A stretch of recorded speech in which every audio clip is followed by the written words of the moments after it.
Kembali di Net Bali. Nah, demi kenalan dengan perempuan daman hatinya, komika dari timur yang satu ini harus belajar berbahasa Bali.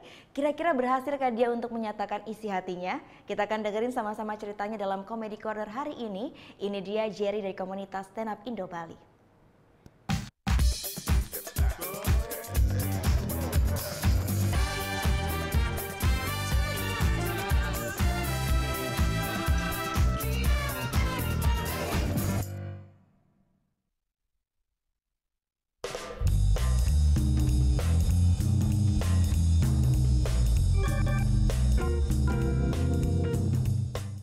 Ada satu karyawan cewek, pokoknya setiap kali saya lihat dia, langsung terbayang kamar kos. Seksi.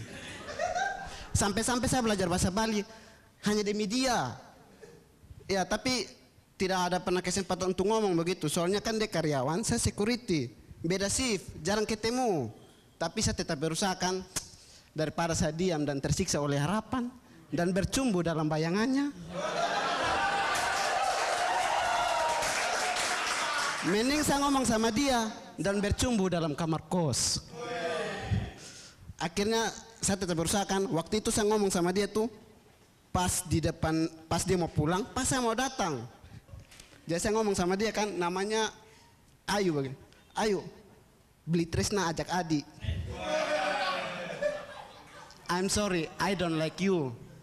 Cewek kurang ajar. Tapi saya sakit hati kan, sakit hati karena dia ngomong pakai bahasa Inggris. Jadi saya curhat sama teman saya namanya Dino yang ajarin saya bahasa Bali tuh. Entah kenapa waktu itu dia tidak kasih kata-kata penguatan. Dia ganggu saya. Sakit hati rasanya gimana ya? Aku ndak tahu. Karena waktu itu saya emosi, saya pukul kuat share di dadanya. Aduh sakit no, sakit no, sakit hati lebih sakit dari itu bro.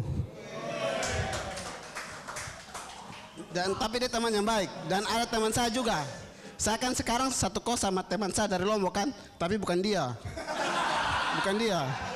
Nanti saya stres itu. Tapi saudara saya tidak suka karena dia orang Lombok. Aneh dan lebih kasihan dia karena dia satu kos sama saya, dia dimusuhin satu keluarga Lombok. Ini kan rasis. Indonesia begitu indah karena adanya perbedaan, bukan rasis. Dan ini alasan saudara saya ini tidak suka sama dia karena kebiasaan kami di kampung tuh beda. Memang kebiasaan kami di kampung tuh cuma dua. Kalau bukan panjat, ya memanjat. Panjat pohon kelapa, pohon lontar, pagar rumah, pagar sekolah. Kalau sudah mahir dalam panjat memanjat, berarti sudah siap go internasional. Jadi TKI di Malaysia. Ya, dan teman-teman tahu Johnny Kala, anak SMP yang viral panjat tiang bendera. Itu dari daerah saya. Karena kebiasaan anak itu panjat memanjat, dia bisa menyelamatkan sang pusaka merah putih. Dan bisa ketemu Bapak Jokowi, Bapak Hotman, Lukas, Yakobus, Martin Tinus, pokoknya bapak-bapak semua dia ketemu. Iya, memang di kampung satu apa saja kami panjat. Tapi ada satu kejadian yang kami tidak berani panjat, tiang listrik. Jangankan panjat, lihat tiang listrik saja kami takut.